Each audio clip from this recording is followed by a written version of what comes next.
22 यानी भारत के पहले स्वदेशी एयरक्राफ्ट कैरियर आईएनएस विक्रांत का स्वागत। 2022 यानी स्पेस, ड्रोन और डिफेंस सेक्टर में भारत का परचम। 2022 यानी हर क्षेत्र में भारत का दमखम। खेल के मैदान में भी, चाहे कॉमनवेल्थ गेम्स हो या हमारी महिला हॉकी टीम की जीत, हमारे युवाओं ने जबरदस्त सामर्थ्य दिखाया। साथियों, इन सब के साथ ही साल 2022 एक और कारण से हमेशा याद किया जाएगा। ये है एक भारत श्रेष्ठ भारत की भावना का विस्तार।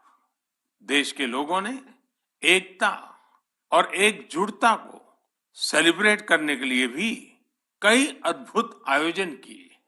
गुजरात के माधवपुर मेला हो, जहां रुक्मिणी विवाह और भगवान कृष्ण के पूर्वोत्तर से संबंधों को सेलिब्रेट किया जाता है, या फिर काशी तमिल संगमम हो, इन पर्वों में भी एकता के कई रंग दिखे। 2022 में देशवासियों ने एक और अमर इतिहास लिखा है। अगस्त के महीने में चला हर घर तिरंगा अभियान, भला कौन भूल सकता है। वो पल थे, हर देशवासी के रोंगटे खड़े हो जाते थे। आजादी के 75 वर्ष के इस अभियान में पूरा देश तिरंगामय हो गया। 6 करोड़ से ज्यादा लोगों ने तो तिरंगे के साथ सेल्फी भी भेजी। आजादी का ये अमृत महोत्सव अभी अगले साल भी ऐसे ही चलेगा, अमृत काल की नींव को और मजबूत करेगा। साथियों, इस साल भारत को G20 समूह की अध्यक्षता की जिम्मेदारी भी मिली है। मैंने पिछली बार इस पर विस्तार से चर्चा भी की थी। साल 2023 में हमें G20 के उत्साह को नई ऊंचाई पर लेकर जाना है। इस आयोजन को एक जन आंदोलन बनाना है। मेरे प्यारे देशवासियों, आज दुनिया भर में धूमधाम से क्रिसमस का त्योहार भी मनाया जा रहा है। ये जीसस क्राइस्ट के जीवन, उनकी शिक्षाओं को याद करने का दिन है। मैं आप सभी को क्रिसमस की ढेर सारी शुभकामनाएं देता हूं। साथियों, आज हम सभी के श्रद्धेय अटल बिहारी वाजपेयी जी का जन्मदिन भी है। वे एक महान राजनेता थे, जिन्होंने देश को असाधारण नेतृत्व दिया। हर भारतवासी के हृदय में उनके लिए एक खास स्थान है। मुझे कोलकाता से आस्था जी का एक पत्र मिला है। इस पत्र में उन्होंने हाल की अपनी दिल्ली यात्रा का जिक्र किया है। वे लिखती हैं कि इस दौरान उन्होंने पीएम म्यूजियम देखने के लिए समय निकाला। इस म्यूजियम में उन्हें अटल जी की गैलरी खूब पसंद आई। अटल जी के साथ वहां खींची गई तस्वीर तो उनके लिए यादगार बन गई है। अटल जी की गैलरी में हम देश के लिए उनके बहुमूल्य योगदान की झलक देख सकते हैं। इंफ्रास्ट्रक्चर हो, शिक्षा या फिर विदेश नीति, उन्होंने भारत को हर क्षेत्र में नई ऊंचाइयों पर ले जाने का काम किया। मैं एक बार फिर अटल जी को हृदय से नमन करता हूं।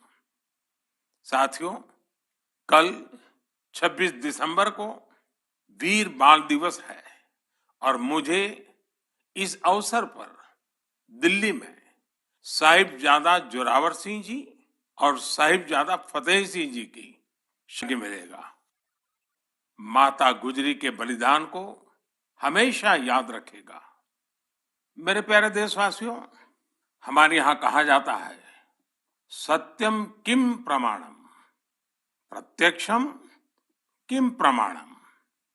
यानी सत्य को उसे भी प्रमाण की आवश्यक मेडिकल साइंस की हो तो उसमें सबसे महत्वपूर्ण होता है प्रमाण, एविडेंस। सदियों से भारतीय जीवन का हिस्सा रहे योग और आयुर्वेद जैसे हमारे शास्त्रों के सामने एविडेंस बेस्ड रिसर्च की कमी हमेशा हमेशा एक चुनौती रही है। परिणाम दिखते हैं लेकिन प्रमाण नहीं होते हैं।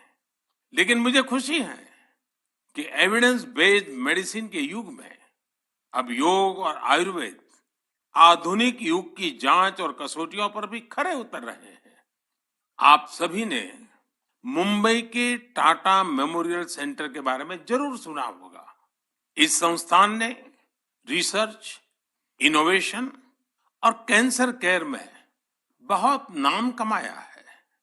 इस सेंटर द्वारा की गई एक इंटेंसिव रिसर्च में सामने आया है कि ब्रेस्ट कैंसर के मरीजों के लिए योग बहुत ज्यादा असरकारी है।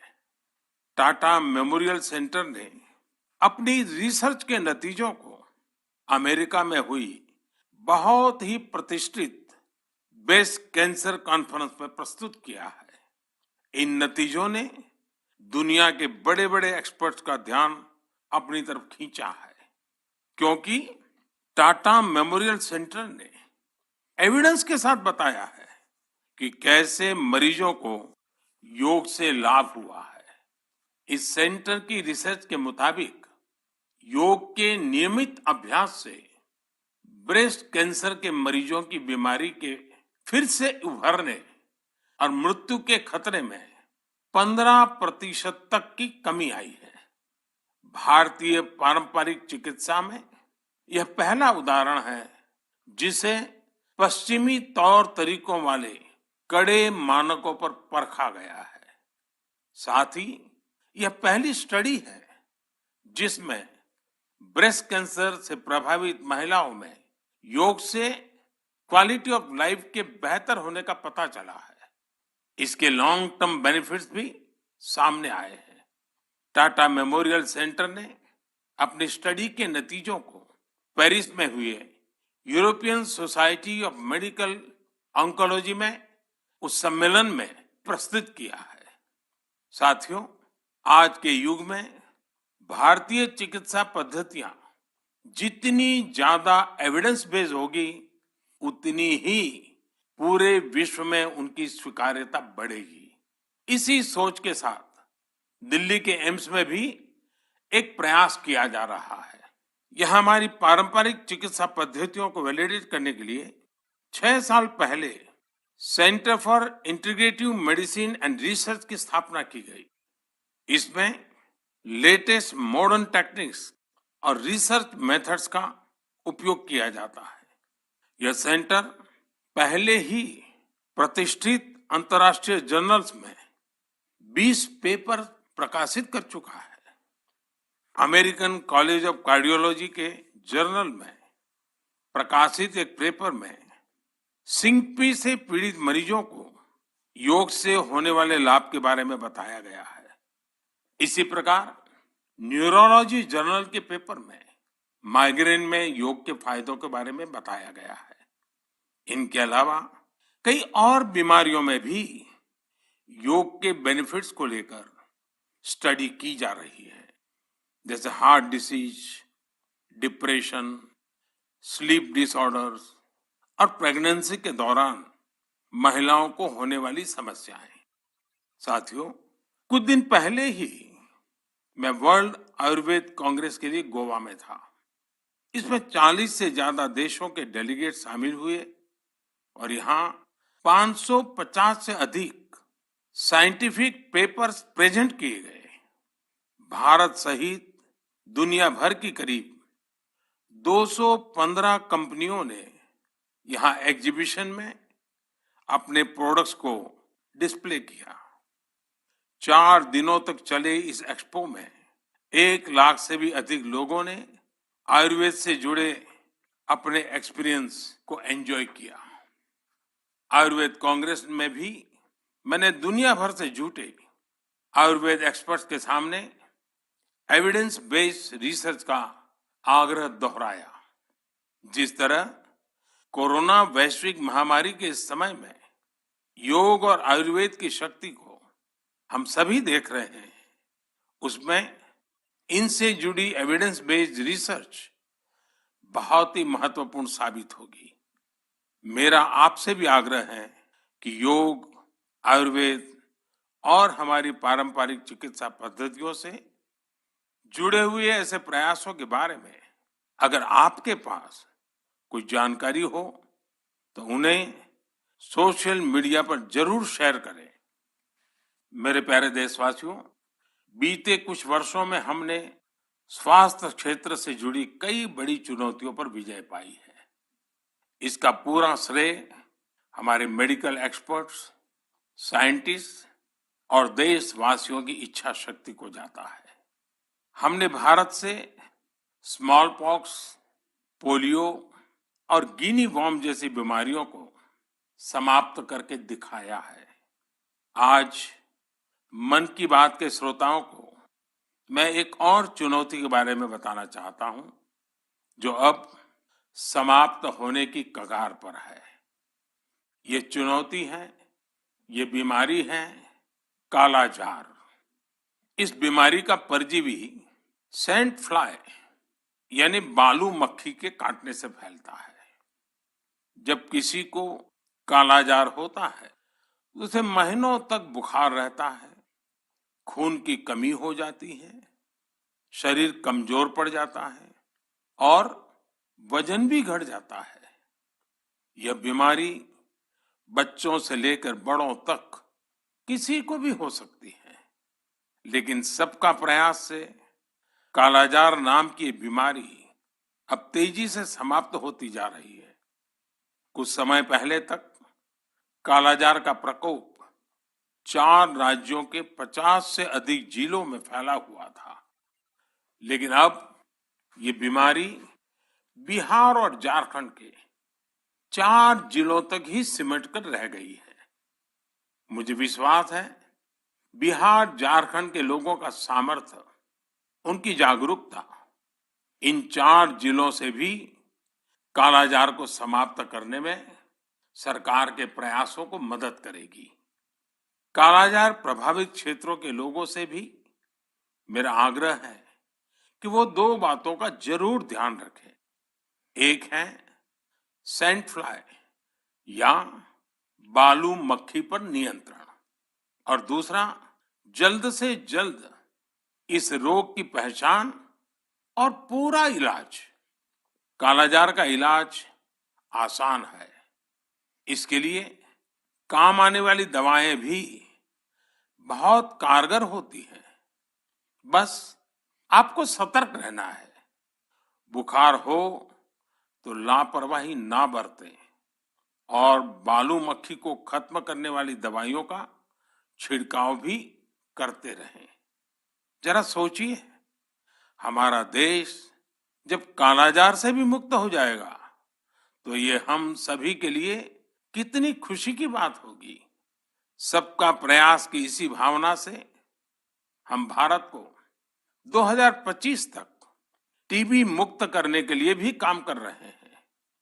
आपने देखा होगा, बीते दिनों जब टीबी मुक्त भारत अभियान शुरू हुआ तो हजारों लोग टीबी मरीजों की मदद के लिए आगे आए।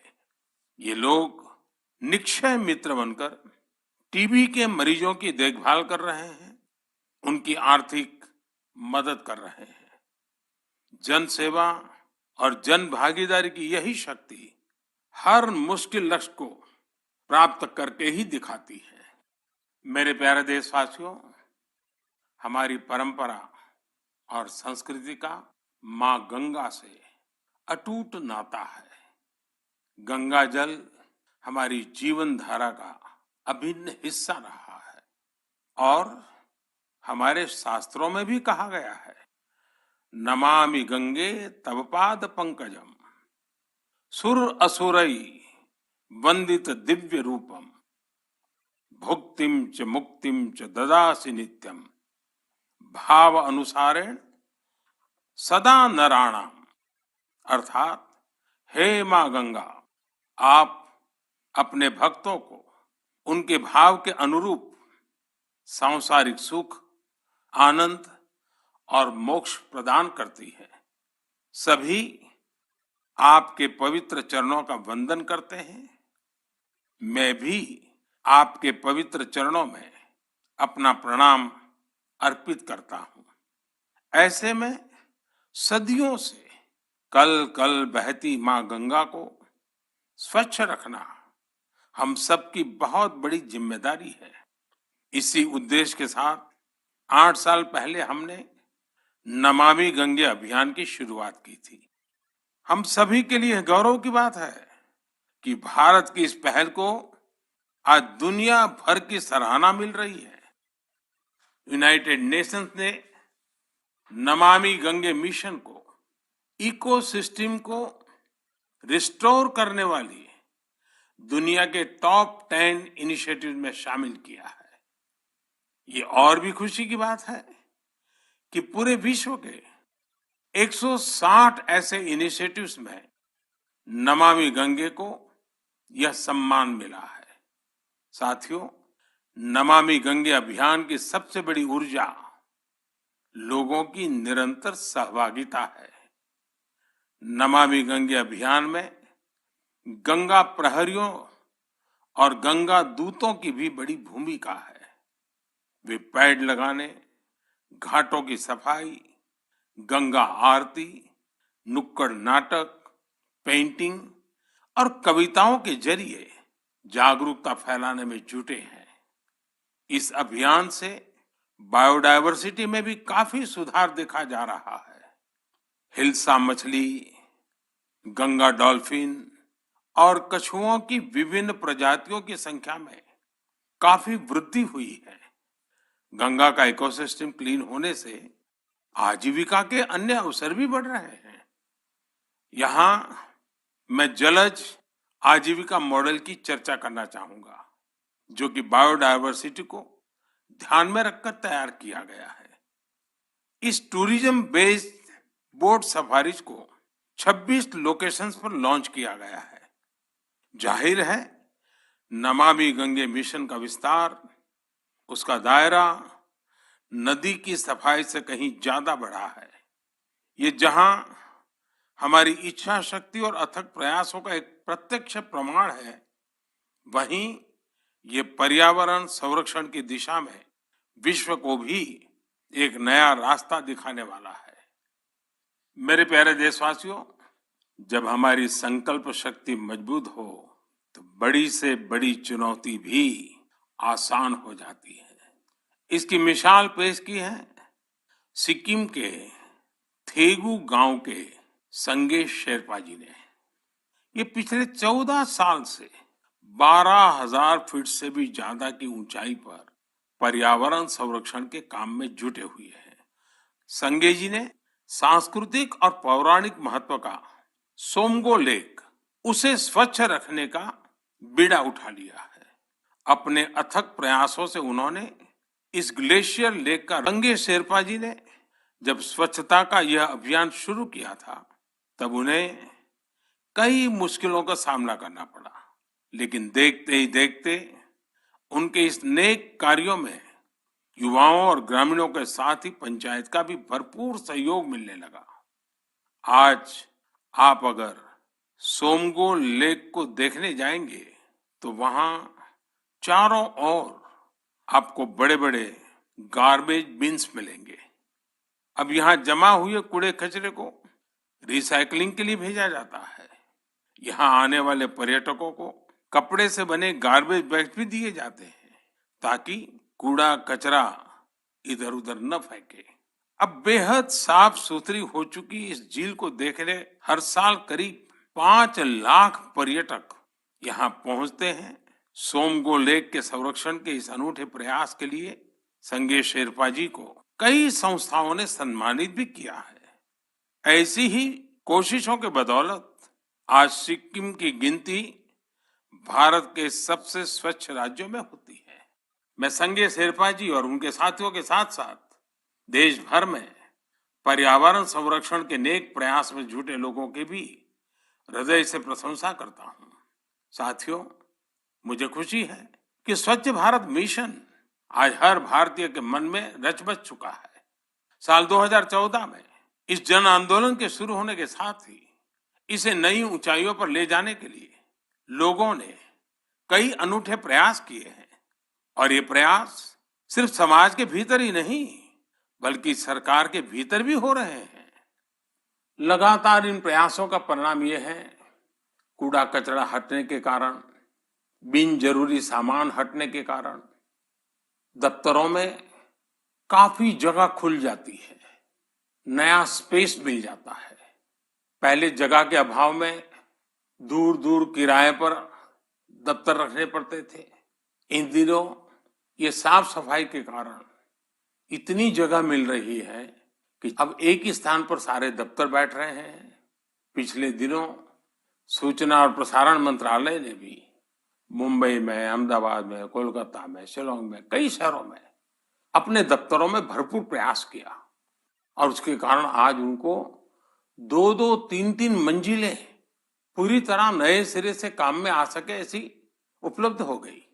ये अपने आप में स्वच्छता के कारण हमारे संसाधनों का ऑप्टिमम यूटिलाइजेशन का उत्तम अनुभव आ रहा है। समाज में भी, गांव-गांव, शहर-शहर में भी, उसी प्रकार से दफ्तरों में भी ये अभियान देश के लिए भी हर प्रकार से उपयोगी सिद्ध हो रहा है।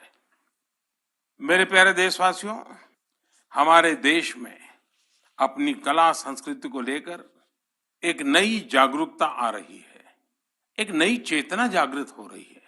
मन की बात में हम अक्सर ऐसे उदाहरणों की चर्चा भी करते हैं, जैसे कला, साहित्य और संस्कृति समाज की सामूहिक पूंजी होते हैं। वैसे ही इन्हें आगे बढ़ाने की जिम्मेदारी भी पूरे समाज की होती है। ऐसा ही एक सफल प्रयास लक्षद्वीप में हो रहा है। यहाँ कल्पेनी द्वीप पर एक क्लब है, कुमेल ब्रदर्स चैलेंजर्स क्लब। ये क्लब युवाओं को स्थानीय संस्कृति और पारंपरिक कलाओं के संरक्षण के लिए प्रेरित करता है। यहाँ युवाओं को लोकल आर्ट, कोलकली, परिचाकली, किलिपाट्टू और पारंपरिक गानों की ट्रेनिंग दी जाती है। यानी पुरानी विरासत नई पीढ़ी के हाथों में सुरक्षित हो रही है, आगे बढ़ रही है। और साथियों, मुझे खुशी है इस प्रकार के प्रयास देश में ही नहीं विदेश में भी हो रहे हैं। हाल ही में दुबई से खबर आई कि वहां के कालारी क्लब ने Guinness book of world records में नाम दर्ज किया है। कोई भी सोच सकता है कि दुबई के क्लब ने रिकॉर्ड बनाया तो जो भारत से क्या संबंध। दरअसल ये रिकॉर्ड भारत की प्राचीन मार्शल आर्ट कलारियापट्टू से जुड़ा है। ये रिकॉर्ड एक साथ सबसे अधिक लोगों के द्वारा कलारी के प्रदर्शन का है। कलारी क्लब दुबई में दुबई पुलिस के साथ मिलकर ये प्लान किया और यूएई के नेशनल डे में प्रदर्शित किया। इस आयोजन में 4 साल के बच्चों से लेकर 60 वर्ष तक के लोगों ने कलारी की अपनी क्षमता का बेहतरीन प्रदर्शन किया। अलग अलग पीढ़ियां कैसे एक प्राचीन परंपरा को आगे बढ़ा रही हैं, पूरे मनोयोग से बढ़ा रही हैं, ये उसका अद्भुत उदाहरण है। साथियों, मन की बात के श्रोताओं को मैं कर्नाटका के गडक जिले में रहने वाले कवेम श्री जी के बारे में भी बताना चाहता हूँ। कवेम श्री दक्षिण में कर्नाटका की कला संस्कृति को पुनर्जीवित करने के मिशन में पिछले 25 वर्षों से अनवरत लगे हुए हैं। आप कल्पना कर सकते हैं कि उनकी तपस्या कितनी बड़ी है। पहले तो वो होटल मैनेजमेंट के प्रोफेशन से जुड़े थे, लेकिन अपनी संस्कृति और परंपरा को लेकर उनका लगाव इतना गहरा था कि उन्होंने इसे अपना मिशन बना लिया। उन्होंने कला चेतना के नाम से एक मंच बनाया। ये मंच आज कर्नाटका के और देश विदेश के कलाकारों के कई कार्यक्रम आयोजित करता है। इसमें लोकल आर्ट और कल्चर को प्रमोट करने के लिए कई इनोवेटिव काम भी होते हैं। साथियों, अपनी कला संस्कृति के प्रति देशवासियों के उत्साह अपनी विरासत पर गर्व की भावना का ही प्रकटीकरण है। हमारे देश में तो हर कोने में ऐसे कितने ही रंग बिखरे हैं। हमें भी उन्हें सजाने, संवारने और संरक्षित करने के लिए निरंतर काम करना चाहिए। मेरे प्यारे देशवासियों, देश के अनेक क्षेत्रों में बांस से अनेक सुंदर और उपयोगी चीजें बनाई जाती हैं। विशेष रूप से आदिवासी क्षेत्रों में बांस के कुशल कारीगर, कुशल कलाकार है। जब से देश ने बैम्बू से जुड़े अंग्रेजों के जमाने के कानूनों को बदला है, इसका एक बड़ा बाजार तैयार हो गया है।